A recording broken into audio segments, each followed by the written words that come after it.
Եթերում ազատ լուրերի հիմնական թողարկումն է, ես Արա Աբրահամյանն եմ, բարի երեկո, որ վերադարձությունները նախամարոտ։ Հայ ժողովուրդը մայիսի 28-ին նշում է Հայաստանի առաջին հանրապետության օրը։ 1918-ին այս օրը վերականգնվեց դարեր շարունակ խաթարված հայոց պետականությունը։ Օրվա առիթով Երևանի Հանրապետության հրապարակում կայացել է զորահանդես նոր սպառազինությամբ, համազգեստով եւ գաղափարաբանությամբ։ Փաշինյանը ունի իմ ամբողջական աջակցությունը հունիսի 7-ի ընտրություններում։ Հայաստանի վարչապետը իմ հրաշալի բարեկամը եւ առաջնորդը իր երկիրը դարձնում է ուժեղ, հարուստ եւ շատ անվտանգ։ Շուտով Միացյալ Նահանգները եւ Հայաստանը միասին կհիմնադրեն Թրամփի ուղին, որը կվերափոխի Հարավային Կովկասը ԱՄՆ նախագահ Դոնալդ Թրամփի նամակ գրառումը։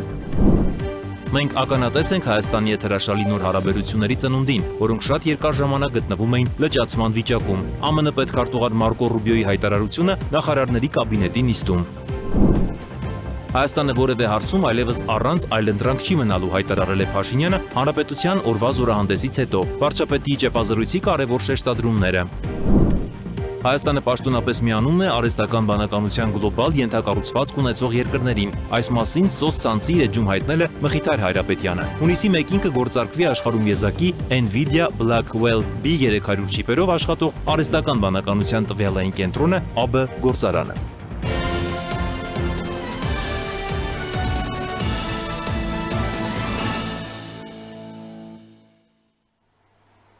Հայ ժողովուրդը մայիսի 28-ին նշում է Հայաստանի առաջին հանրապետության օրը։ 1918-ին այս օրը վերականգնվեց դարեր շարունակ խաթարված հայոց պետականությունը։ Օրվա առիթով Երևանի Հանրապետության հրապարակում կայացել է զորահանդես նոր սպառազինությամբ, համազգեստով եւ գաղափարաբանությամբ։ Զորահանդեսին մասնակցել են Հայաստանի զինված ուժերի տարբեր ստորաբաժանումներ, ռազմական ուսումնական հաստատությունների սաներ, հատուկ նշանակության եւ խաղաղապահ ուժերի զինծառայողներ։ Ելույթով հանդես է եկել վարչապետ Նիկոլ Փաշինյանը։ Հայ ժողովուրդը մայիսի 28-ին նշում է Հայաստանի առաջին հանրապետության օրը։ 1918-ին այս օրը վերականգնվեց դարեր շարունակ խաթարված հայոց պետականությունը։ Մայիսին Ղարաքիլի սայում, Բաշապարանում, Սարդարապատում հայկական կանոնավոր ուժերին եւ կամավորականներին հաջողվեց կենաց մահու ճակատամարտերում հաղթանակ տանել թուրք հրոսակների դեմ, կասեցնելով նրանց առաջխաղացումը եւ Հայաստանն ամբողջությամբ զավթելու նրանց ցանկությունը։ Մայիսյան հաղթանակով վերականգնվեց հայ ժողովրդի շուրջ 9 դար առաջ կորցրած անկախությունը։ Մայիսի 26-ին լուծարվել էր Անդրկովկասյան Սեյմը, Ադրբեջանն ու Վրաստանն անկախություն էին ստացել, հերթը Հայաստանինն էր, եւ մայիսի 28-ին Հայոց ազգային խորհուրդը Թիֆլիսում հռչակեց Հայաստանի անկախությունը։ Սակայն Հայաստանի առաջին հանրապետության կյանքը միայն 2 տարի տևեց։ 1920 թվականի դեկտեմբերի 2-ին Հայաստան մտավ բոլշևիկյան 11-րդ Կարմիր բանակը։ 1992 թվականից, երբ Հայաստանը կրկին անկախություն ստացավ, մայիսի 28-ը սկսվեց պաշտոնապես նշվել որպես առաջին հանրապետության օր։ Իսկ ահա 2026 թվականի մայիսի 28-ը տարբերվեց վերջին տարիների մայիսի 28-երից։ Երևանի Հանրապետության հրապարակում կայացավ հանրապետության օրվան նվիրված զորահանդեսը նոր սպառազինությամբ, համազգեստով ու գաղափարաբանությամբ։ Զորահանդեսին մասնակցեցին Հայաստանի զինված ուժերի տարբեր ստորաբաժանումներ, ռազմական ուսումնական հաստատությունների սաներ, հատուկ նշանակության եւ խաղաղապահ ուժերի զինծառայողներ։ Հրապարակ բերվեց Հայաստանի Հանրապետության պետական դրոշը, զինված ուժերի մարտական դրոշը եւ Հայաստանի Հանրապետության բանակի պահապան Աշոտ Երկաթի Սուրբ խաչը։ Զորահանդեսը մեկնարկեց զինված ուժերի գլխավոր շտաբի պետ գեներալ լեյտենանտ Էդվարդ Հասերյանի հրամանով։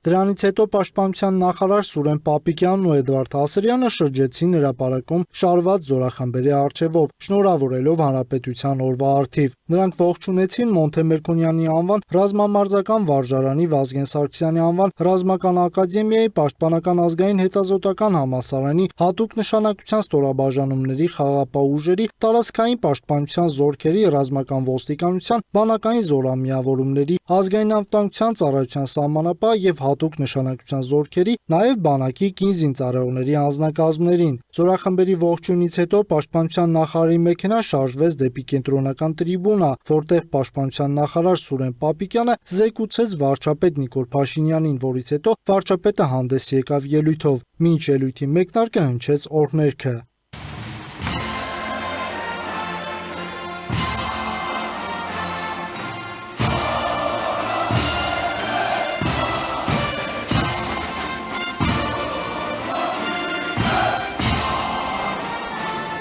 Օրներքի կատարումից հետո ելույթով հանդես եկավ Նիկոլ Փաշինյանը, վարչապետը առաջարկեց նախ համազարգային կրակով հարգել եւ հիշատակել այն բոլոր նահատակներին, որոնք կյանքի գնով են վճարել Հայաստանի անկախության, պետականության, անվտանգության եւ իհարկե կայացած եւ մարտունակ բանակ ունենալու համար։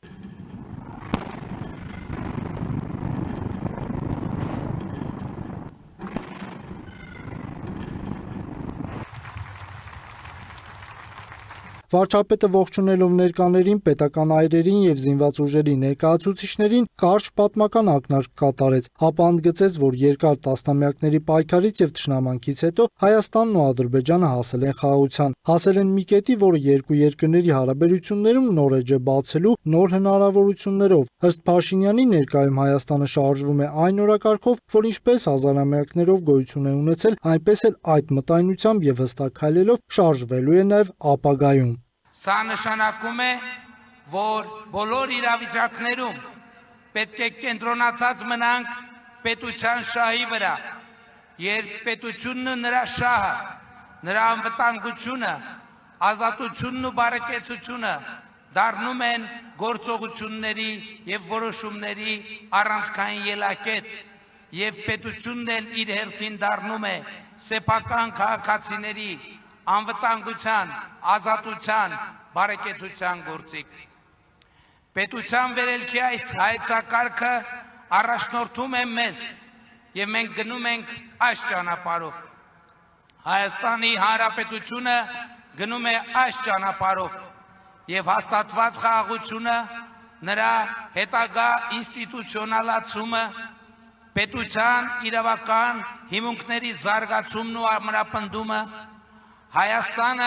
հակամարտության փակուղուց խաղաղության խաչմերուկ դարձնելը, ներառյալ TRIP նախագծի իրագործմամբ,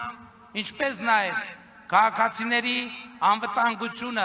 ազատությունը եւ բարեկեցությունը ապահովելը մեր ռազմավարական առաջնահերթություններն են։ Շարունակելով իր ելույթը, վարչապետը ընդգծեց, որ առաջնորդվելով խաղաղության տրամաբանությամբ եւ կողմ լինելով հարևան պետությունների հետ բարիդրացիական եւ գործընկերային հարաբերություններ ստեղծելու օրակարգով, այնուամենայնիվ ժամանակակից աշխարհում անվտանգային միջավայրի ստեղծումը կարևոր պայման է անցանկալի հետևանքներից խուսափելու համար։ Պետության մասին մեր գիտելիքի խորացումը գալիս է ասելու, որ խաղաղության պայմաններում պետական կարևորագույն ինստիտուտ է բանակը եւ այսօր Հայաստանի Հանրապետության բանակը ոչ թե պատերազմի, այլ խաղաղության գործոն է, որովհետեւ պաշտպանունակ եւ ուժեղ բանակ չունեցող երկիրը կարող է գայթակղիչ լինել ագրեսիայի համար։ Մենք չենք կարող մեզ դնել նման իրավիճակում եւ այսօր մեզ համար պատիվ է 2026 թվականի Հանրապետության օրվա առիթով Հայաստանի Հանրապետության ժողովրդին ներկայացնել այն արդյունքները, որոնց հասել ենք 2022 թվականից ի վեր։ Փաշինյանի ելույթին հաջորդեց 2022 թվականից ի վեր Հայաստանի զինված ուժերի կողմից ձեռք բերված նաև հայրենական արտադրության բազմապիսի զինտեխնիկայի հանդիսավոր ցուցադրությունը։ Հանրությանը ներկայացվեցին հրթիռարետանային ժամանակակից զինտեխնիկան, այնպես էլ հոբ համակարգերը, ԱԹՍ-ները, ավիացիան։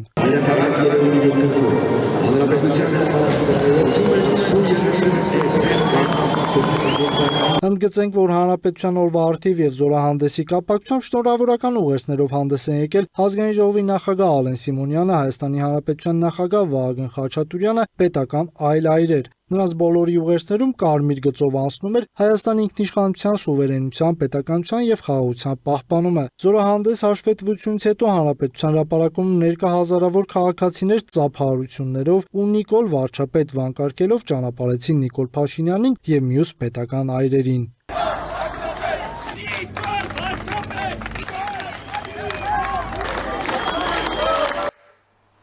Փաշինյանը ունի իմ ամբողջական աջակցությունը հունիսի 7-ի ընտրություններում, այս մասին ԱՄՆ նախագահ Դոնալդ Թրամփը գրել է Truth սոցիալական ցանցում։ Գրառման մեջ ասվում է. Հայաստանի վարչապետ Փաշինյանը իմ հրաշալի բարեկամը եւ առաջնորդը իր երկիրը դարձնում է ուժեղ, հարուստ եւ շատ անվտանգ։ Մարկո Ռուբիոն այցելեց Հայաստան, որտեղ նա առաջ մղեց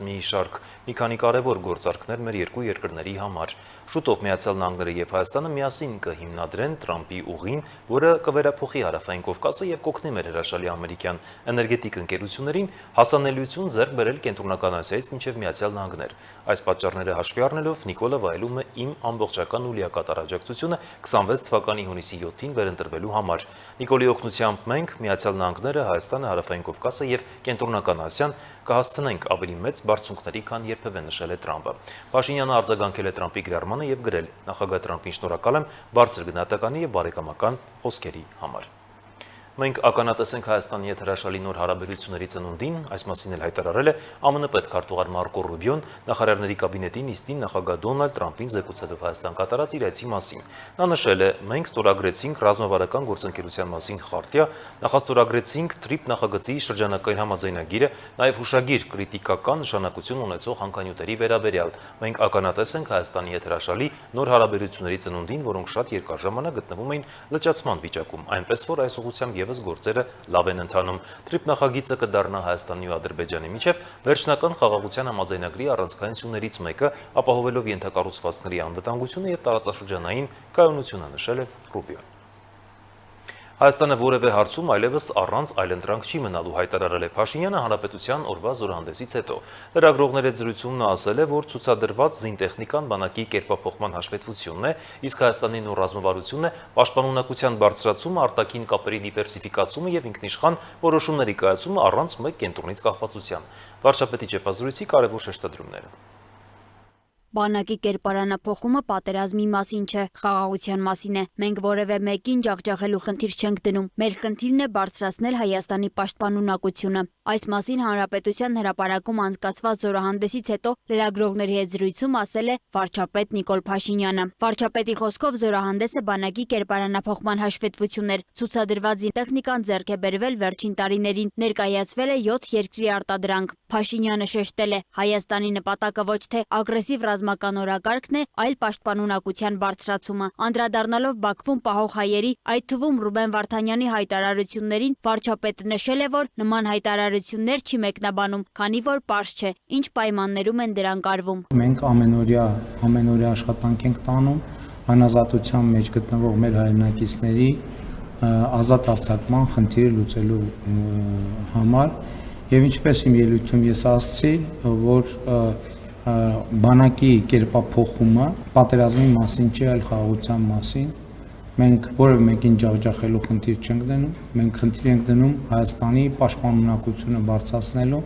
իսկ Հայաստանի տարածքների հարցը բազմիցս ասել եմ, որ կլուծվի սահմանազատման արդյունքներով։ Փաշինյանը հայտարարել է, որ ռազմարդյունաբերական ոլորտում արդեն կան հայկական արտադրության նմուշներ, իսկ առաջիկա տարիներին դրանց տեսականին ընդլայնվելու է։ Նրա խոսքով հայկական ռազմարդյունաբերական համալիրի հետ արդեն բազմամիլիոնանոց պայմանագրեր են կնքվում, իսկ գիտության ֆինանսավորման աճը կարևոր դեր ունի այդ գործընթացում։ Անդրադառնալով պետական պարտքի քննադատություններին, վարչապետը նշել է, որ զորահանդեսում ցուցադրված տեխնիկան այդ ծախսերի տեսանելի պատասխանն է։ Իսկ այսօր դուք Հանրապետության հրապարակում չտեսաք թեկուզ մի միջոց, որի առաջին օգտագործողը մենք չենք,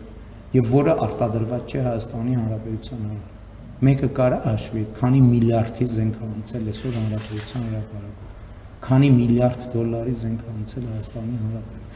Հանրապետության հրապարակում։ Իհարկե չեն հաշվի եւ չեն էլ կարող հաշվել։ Առանձին անդրադարձ է եղել նաև Լեռնային Ղարաբաղից բռնի տեղահանվածների խնդիրներին։ Փաշինյանը հայտարարել է, որ առաջիկա 10 տարում կառավարությունը նախատեսում է շուրջ 800 միլիարդ դրամ հատկացնել նրանց բնակարանային եւ սոցիալական խնդիրների լուծման համար։ Միաժամանակ նա կոշտ քննադատել է Լեռնային Ղարաբաղի նախկին ղեկավար շրջանակներին, պնդելով, որ նրանք փորձում են արցախցիներին պահել քաղաքական պատանդի կարգավիճակում եւ Հայաստանը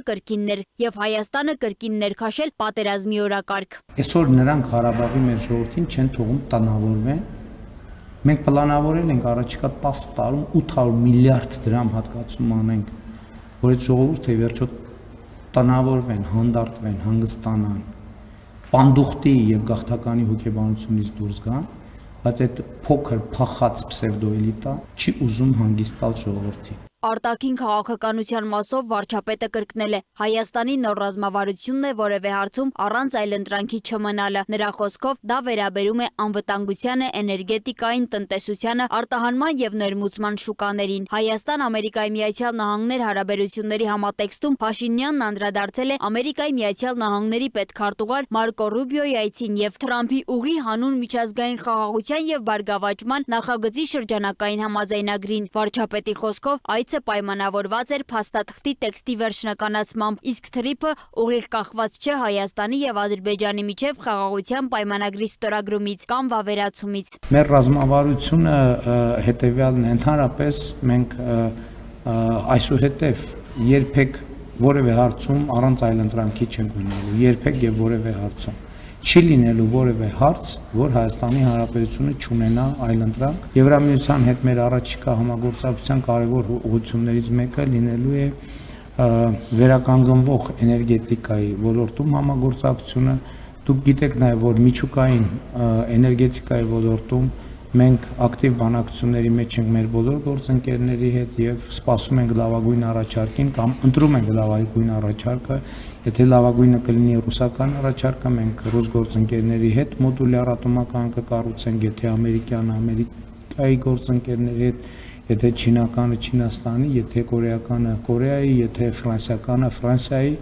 եւ այդպես շարունակ։ Ռուսաստանի հետ հարաբերությունների մասին Փաշինյանը նշել է, որ դրանք տրանսֆորմացիայի փուլում են։ Նրա խոսքով Հայաստանը Մոսկվայի հետ լեզվակռվի մեջ չի մտնում, իսկ գազի եւ այլ հարցերը լուծվելու են աշխատանքային ու գործընկերային կարգով։ Ռուսաստանի գործընկերների հետ հանգիստ առանձնյարդի համբերատար կաշխատենք եւ բոլոր խնդիրները կլուծենք։ ԵԱՏՄ-ից դուրս գալու վերաբերյալ վարչապետը կրկնել է, այս պահին Հայաստանը նման մտադրություն չունի։ Նրա խոսքով Հայաստանը կմնա ԵԱՏՄ-ում այնքան ժամանակ, քանի դեռ այդ անդամակցությունը համատեղելի է Եվրամիությանն անդամակցելու գործընթացի հետ։ Փաշինյանը դա անվանել է Հայաստանի ինքնիշխան որոշում։ Տնտեսական ռիսկերի մասով վարչապետը հայտարարել է, որ Հայաստանի զարգացող տնտեսությանը սպառնալիք չի տեսնում։ Նա խոսել է արտահանման եւ ներմուծման շուկաների դիվերսիֆիկացման, Ղազախստանի եւ Կырգызստանի հետ առևտրի, նաև Ադրբեջանի միջով երկաթուղային հաղորդակցության հնարավորությունների մասին։ Եթե դուք տեսնեք մեր վիճակագրությանը հետևեք, կտեսնեք, որ մեր արտահանումները տարբեր ուղղություններով ընդհանուր կրկնապատկվել է, եւ նաև ես շատ ուրախ եմ, որ Ախալքալակ-Կարս երկաթուղին է բացվել Հայաստանի արտահանումների համար եւ նաև առաջիկայում բիզնես պատվիրակություններ են գնալու հանդիպելու այդ երկաթգծի երկայնքով հնարավոր շուկաները ուսումնասիրելու, մենք արդեն միջազգային գործընկերներից ունենք այդ հրավերները, բացի այդ մենք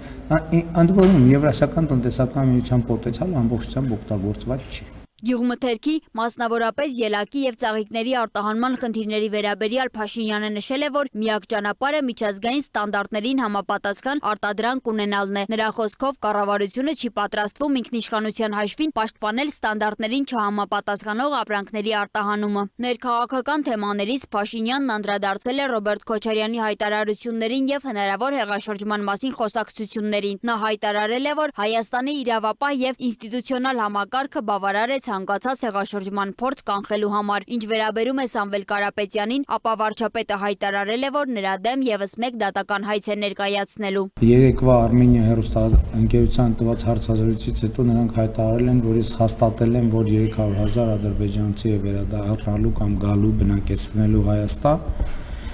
Ես այդ կապակցությամբ երրորդ հայցը կներկայացնեմ եւ կարծում եմ այս անգամ արդեն գործ ունենք հրապարակային հարցազրույցի հետ, առավել եւս ակնհայտ է, որ երրորդ ներողությունը պետք է խնդրի Սամվել Կարապետյանը, եթե նա արդեն սկսել է անհանգստանալ դատական հայցագնի վերաբերյալ, նշանակում է իր բանի հարստության չափերի մասին լուրերը խիստ չափազանցված են։ Բարգավաճ Հայաստան կուսակցության վարչապետի թեկնածու Գագիկ Ծառուկյանի վերաբերյալ եւս վարչապետը կոշտ հայտարարություններ է արել, նրան մեղադրելով պետությանը վնաս հասցնելու եւ օտարերկրյա հատուկ ծառայությունների ազդեցությամբ գործելու համար։ Փաշինյանը հայտարարել է, որ պետությունը գնալու է իրավական գործընթացի, Արարատ ցեմենտը մասնավորեցնելու համար, իսկ որոշ գույքեր կարող են օգտագործվել հանրային նպատակներով։ Ծառուկյանը ասում ապացուցի, որ շպիոն է։ Շպիոնին օտարերկրյա հատուկ ծառայության ցուցումով է ինքը Անդրանիկ Թևանյանին ներառել իր ցուցակ։ Ինքը գործակալ է։ Այդ ժարգոնն էլ ասում եմ, որ մատ խելքդ գլուխը հավաքի, լմետ քեզ հաշիվ տու դու ով ես ընդհանրապես եւ ում հետ ես խոսում, հանցագործ։ Սա քեզնով էլ կզբաղվենք, Ծառուկյան Գագիկ, պատրաստվի արած ցեմենտը սեփական պետականացնում ենք եւ այդ հանցավոր գործարքի համար դու խանամիտ պատասխանատվություն եք կրելու Հայաստանի ժողովրդին թալանելու համար։ Վարչապետը նաև նշել է, որ ապօրինի գույքի վերադարձի, ստվերային տնտեսության կրճատման եւ համայնքային շահերի պաշտպանության տարբեր մեխանիզմներով հեղափոխությունից հետո շուրջ 8 միլիարդ դոլարի դրամական միջոց եւ գույք է վերադարձվել պետությանը եւ համայնքներին։ Սոնա Գիշյան, Տիգրան Ղազարյան, Free News, Ազատ լուրեր։ Հայաստանը ոչ պաշտոնապես հայտնել է ՌԴ-ից որոշ դիտորդների ոչ ցանկալի լինելու մասին հայտարարել է ՌԴԱԳՆ պաշտոնական ներկայացուցիչ Զախարովան, մանրամասնելով ռուսաստանցի դիտորդների ցուցակները սահմանված կարգով ուղարկվել էին հավատարմագրման գործընթացի համար, ինչպես պահանջում էր հայկական կողմը, սակայն հայ գործընկերները ոչ պաշտոնական ձևաչափով տեղեկացրել են առաքելության կազմում Ռուսաստանի մի շարք քաղաքացիների ընդգրկման անցանկալիության մասին։ Խոսքը Պետդումայի 3 падգամավորի եւ Կարաչայ Չերկեզիայի ընտրական հանձնաժողովի ներկայացուցչի մասին է։ Զախարովան նշել է, թե Մոսկվան պատրաստ չէ ընդունել այդ տրամաբանությունը եւ ստիպված կլինի դա հաշվի առնել Երևանի հետ հետագա աշխատանքներում։ Ռոսսելխոզնadzորը մայիսի 30-ից ժամանակավոր սահմանափակումներ կմտցնի Հայաստանից արտանվող թարմ լոլիկի, վարունգի, պղպեղի, կանաչ բանջարեղենի եւ ելակի ներմուծման վրա։ Կառույցից նշում են, որ որոշումը պայմանավորված է հայկական մրգերի եւ բանջարեղենի մատակարարման ոլորտում խախտումների թվի աճով։ Կառույցը պնդում է, որ Հայաստանի իրավասու մարմինը չի ձեռնարկել համապատասխան միջոցներ նախկինում հայտնաբերված խախտումների ուղղությամբ։ Նշվում է, որ Ռոսսելխոզնadzորը հայկական ձեռնարկություններում ստուգում է անցկացրել, հայտնաբերվել են խախտումներ։ Ռուսական կողմը հայտարարել է, որ սահմանափակումը կգործի մինչև առաքվող ապրանքների անվտանգություն ապահովելու համար համապատասխան արձանագրության մշակումը։ Հայաստանը պաշտոնապես միանում է արհեստական բանականության գլոբալ ենթակառուցվածք ունեցող երկրներին, այս մասին սոցցանցերի էջում հայտնել է ԲՏԱ նախարար Մխիթար Հայրապետյանը։ Հունիսի 1-ին հայկական Elevate AI ընկերությունը կգործարկի աշխարհում եզակի NVIDIA Blackwell B300 չիպերով աշխատող արհեստական բանականության տվյալային կենտրոնը ԱԲ գործարանը։ Ծրագրի ներդրումային արժեքը կազմել է $70 միլիոն։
Շարունակում ենք թողարկումը, եթե Ուկրաինայից պահանջում են սահմանափակումներ բանակի վերաբերյալ, ապա նույն կանոնները պետք է գործեն նաև Ռուսաստանի նկատմամբ։ Այս մասին հայտարարել է Եվրամիության արտաքին քաղաքականության եւ անվտանգության հարցերով բարձր ներկայացուցիչ Կայա Կալասը։ Նրա խոսքով սա այն առանցքային պայմաններից մեկն է, որը Եվրամիությունը մտադիր է առաջ քաշել Մոսկվայի հետ հնարավոր բանակցություններում։ Պեսկովն իր հերթին հայտնել է, որ Եվրամիության երկրները բանակցությունների առաջարկով Ռուսաստանին չեն դիմել։ Միջազգային օրենությունները տեսաշարով։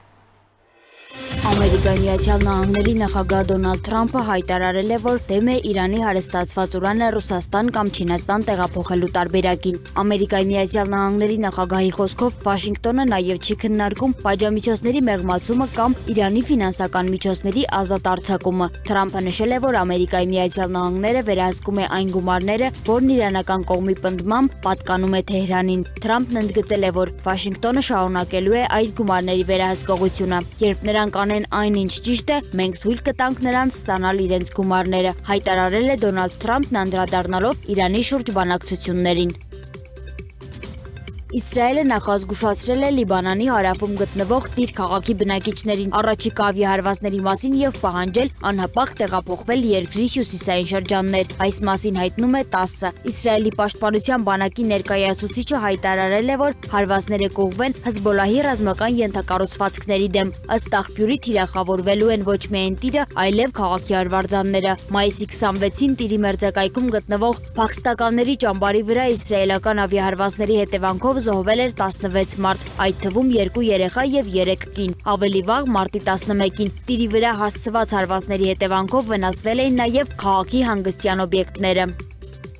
Իսլամական հեղափոխության պահապանների կորպուսը հայտարարել է, որ հարվածել է Ամերիկայի Միացյալ Նահանգների ռազմաբազաներից մեկին, այն բանից հետո, երբ ամերիկյան ուժերը հարվածներ էին հասցրել Իրանի տարածքում գտնվող թիրախներին Հորմուզի նեղուցի մերձակայքում։ Reuters-ի փոխանցմամբ Ամերիկայի Միացյալ Նահանգներն էլ իր հերթին հայտնել էր, որ Ամերիկայի Միացյալ Նահանգների զինված ուժերը խոցել են իրանական 4 հարձակվողական անօդաչու սարք եւ հարվածել Բանդար Աբաս քաղաքում գտնվող կառավարման կայանին, որտեղից պատրաստվում էին արձակել 5-րդ ԱԹՍ-ն։ Վաշինգտոնից հայտնում են, որ գործողությունները եղել են չափազանցված եւ բացառապես պաշտպանական բնույթի, հրադադարը պահպանելու նպատակով։ Իրանական Թասնիմ գործակալության համաձայն Իսլամական հեղափոխության պահապանների կորպուսը պատասխան հարվածներ է հասցրել այն ամերիկյան ռազմաբազային, որտեղից ըստ իրանական կողմի իրականացվել էր հարձակումը Բանդար Աբասի շրջանի վրա։ Միաժամանակ Քուվեյթը հայտարարել էր, որ արձագանքում է հրթիռային եւ անօդաչու հարձակումներին, սակայն չի նշել դրանց աղբյուրը։ Իսրայելում եւս հնչել են օդային տագնապի ազդանշաններ հյուսիսային շրջաններում թշնամական օդային ակտիվության պատճառով։ Ուկրաինայի նախագահ Վոլոդիմիր Զելենսկին Ուկրաինայի Գերագույն Ռադայի ներկայացրել Եվրամիության հետ վարկային համաձայնագրի վավերացման մասին օրինագիծը։ Խորհրդարանի կայքում հրապարակված փաստաթղթի համաձայն ծրագիրը նախատեսում է ստեղծել իրավական շրջանակ, որի միջոցով Ուկրաինան ընդհանուր առմամբ կարող է ներգրավել մինչև 90 միլիարդ եվրոյի մոտ 104 միլիարդ դոլարի ֆինանսավորում։ Հունգարիայի ազգային ժողովը կասեցրել է երկրի միջազգային քրեական դատարանից դուրս գալու գործընթացը։ Օրինագիծը կառավարության անունից ներկայացրել էր վարչապետ Պետեր Մադյարը։ Նշվում է, որ դատարանում Հունգարիայի անդամակցության պահպանումը հիմնավորվել էր նրանով, որ միջազգային արդարադատության համակարգը կարևոր է խաղաղության, անվտանգության եւ մարդու իրավունքների պաշտպանության համար։ Միջազգային քրեական դատարանից դուրս գալու գործընթացը ավելի վաղ նախաձեռնել էր նախկին վարչապետ Վիկտոր Օրբանի կառավարությունը։ Քվեարկության ընթացքում Մադյարի ղեկավարած ՏԻՍԱ կուսակցության падգամավորներն աջակցել էին նախաձեռնությանը։ Ֆիդեսը եւ Քրիստոնյա դեմոկրատական ժողովրդավարական կուսակցությունը դեմ են քվեարկել։ Ձայների հարաբերակցությունը կազմել է 133 կողմ եւ 37 դեմ։ Այսքանը ցտեսություն։